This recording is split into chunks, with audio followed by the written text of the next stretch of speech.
Good day everyone and welcome back to our channel. So in this video, I'm going to be doing part 2 of Business Studies Grade 12 Possible Essay Questions for paper 2. So in the previous video, I shared with you some of the possible essay questions that you can expect under business roles. And here I'm going to be showing you the possible essay questions that you can expect for paper 2 under business ventures. So if you've not yet subscribed to this channel, please subscribe, like, and also click on that notification button so that you can be notified every time when we upload a new video. Let's get to it.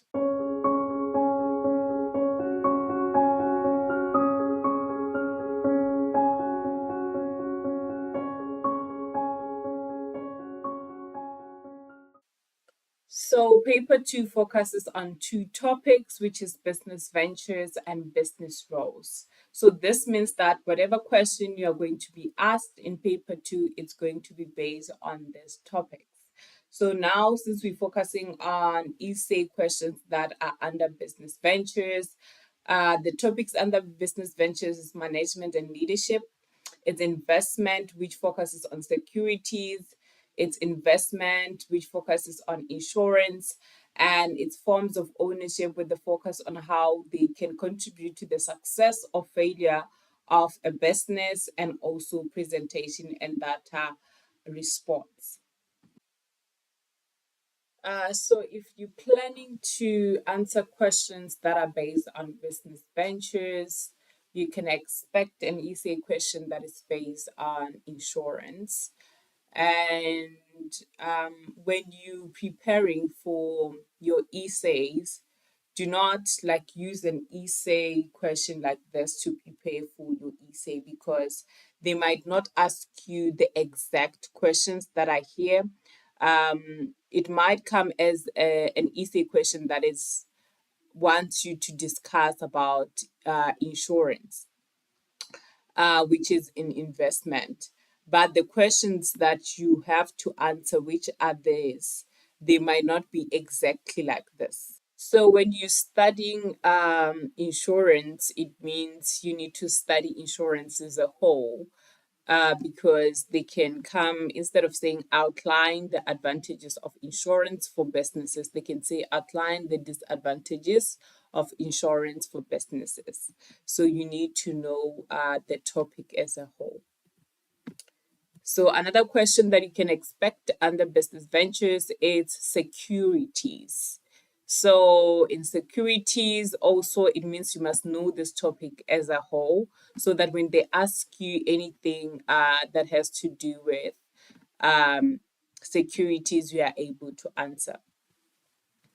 And another question that you can expect is presentation. So I'm going to be using this essay question to show you how to correctly answer your essay questions so that you can get 100% on your essays. So the structure of your essay is introduction, and for your introduction you have to write 2 points, and for those 2 points you get 2 marks. And then you have to discuss the subtopics that they've provided to you in the essay question. For example, here the subtopics, it's the factors that should be considered when preparing for a presentation. The second subheading, it's the impact of handouts and interactive whiteboards as types of visual aids. The other one is how the presenter should handle feedback. And the last one, it's areas of improvement to the presenter. So these are the topics that you are supposed to discuss. And after discussing those topics, then you write your conclusion. And for your conclusion, you write 1 mark. And for that, you write 1 point. And for that point, you get 2 marks. So for your discussion, you will get 28 marks. For discussing those topics, you get 28 marks. So 28 plus 2 is 30, plus 2, then it's 32. And for your 8 marks, so that you can get 40 marks, it's on inside. So I normally say that before you write your essay, you need to understand the topic, because you cannot write an essay on a topic you do not understand or you do not know. And in this case, it means you need to know what presentation is.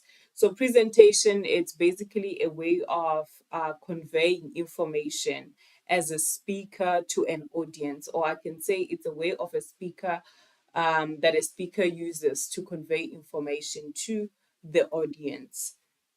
And presentations are typically demonstrations, introduction, lecture, or speech meant to inform, to inspire, or to persuade. Or it can simply be in a way of presenting a new idea or product.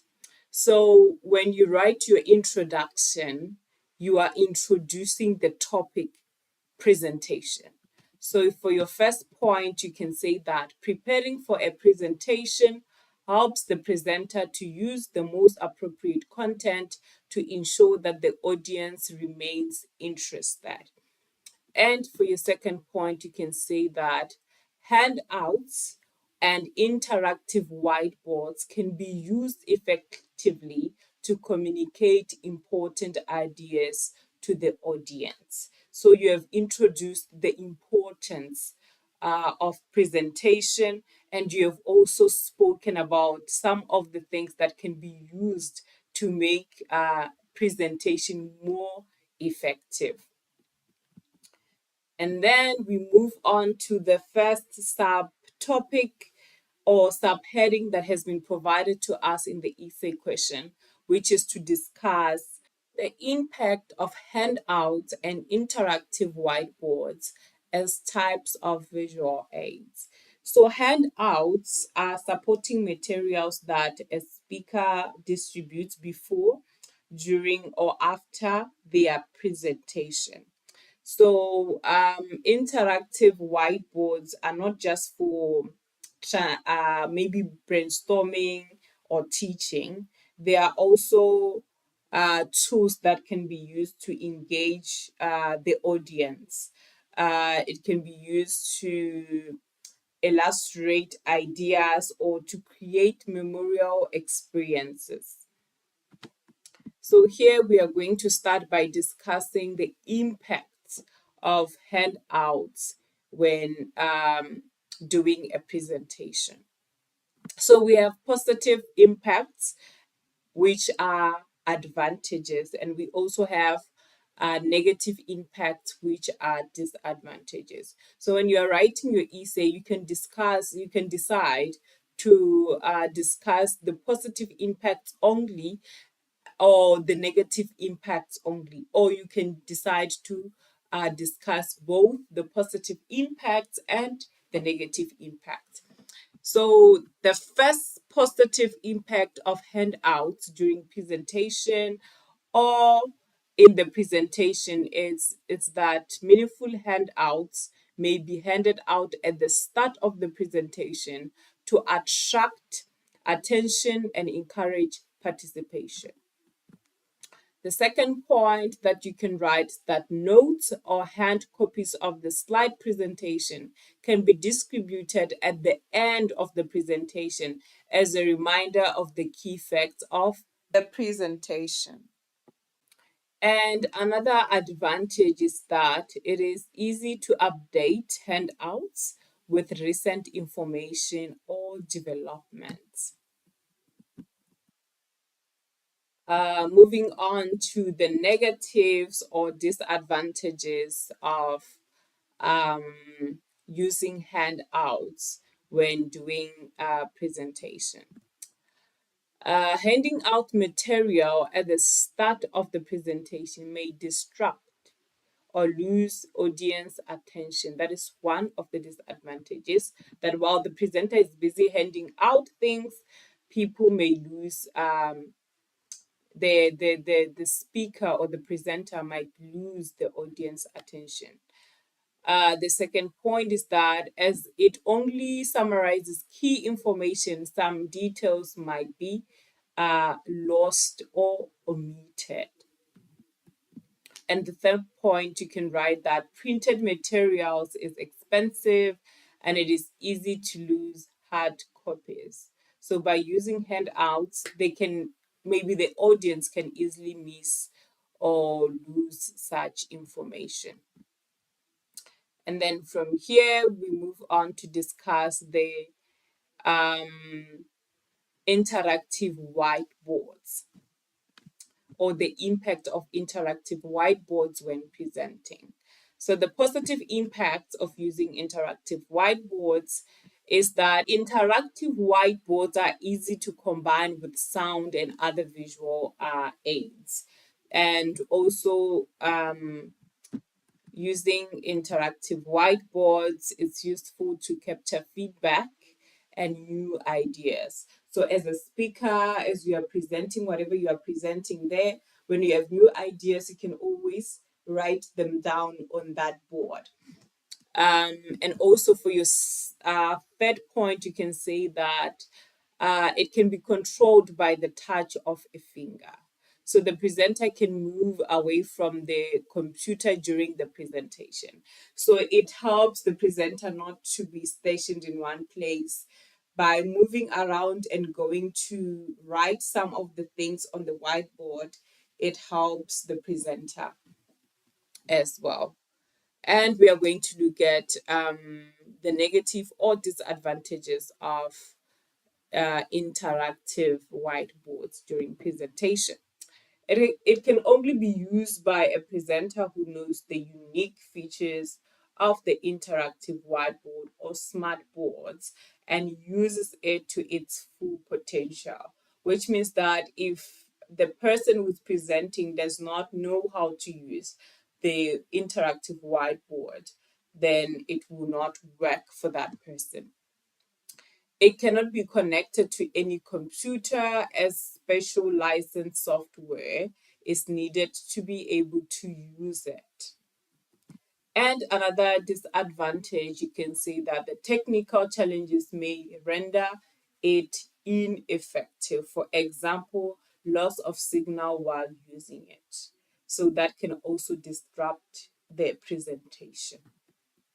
Moving on to the second subheading that has been provided to us in the essay question, which is handling feedback after presentation in a non-aggressive and professional manner. So, feedback is helpful information or criticism that is given to someone to say what can be done to improve a performance or the product, or whatever it is the feedback is about. So, handling feedback as a speaker or a presenter in an unaggressive way and in a professional way, it's very important. So for your first point here, you can see that the feedback, the presenter should stand throughout the feedback session. So when you have presented, or when the presenter has presented and it's time for the presenter to receive feedback on their presentation, they need to stand throughout that presentation. It shouldn't be a thing where they sit down and look bored. The audience should know that the speaker is receiving the feedback they are giving. The presenter should be polite and confident when responding to questions. Also, they should ensure that each question or comment is clearly understood before responding, or they can rephrase questions if uncertain. The presenter should first listen and then respond. The speaker should also provide feedback as soon as possible after the question was asked or after the session. And the presenter should not involve himself in debate when responding to questions. And we move on to discuss the other subtopic that has been presented, or which has been given to us in the essay question, which is areas of improvement for the next presentation. So the presenter should revise objectives that we not achieved. So now, after presenting and receiving feedback from audience, the presenter needs to go and sit back and look at the areas that they need to improve on. And they should check the objectives that they had, which they did not achieve during that presentation. The presenter should use humor appropriately. So when you are presenting, you cannot just be making jokes in an inappropriate way, thinking that no, the audience are going to flow with you. So you must be careful of the jokes that you're making as a presenter. They should not be jokes that will offend the audience. The presenter should also always be prepared to update or keep the information relevant. So that is going to help that person to improve in their next presentation. So the presenter should also reflect on any problem or criticism and avoid it in the future when presenting. So let's say there was an audience or there was someone in the audience who made a criticism. So the presenter should make sure that in their next presentation, they avoid making the mistake they had made before. The presenter should reflect on the time and length of the presentation to add or remove content. So if your presentation was too long and the audience you lost the audience because your presentation was too long. It means next time when you're preparing your presentation, you must limit your slides or your content to make sure that you keep the time at an average. And if your presentation was too short, you can always make sure that next time you make it a little bit longer. The presenter should reflect on the logical flow of the format, slide, and application of visual aids. And then with that, you'll be done because you would have discussed all the subtopics that have been provided to you in the essay question, and then you move on to write your conclusion.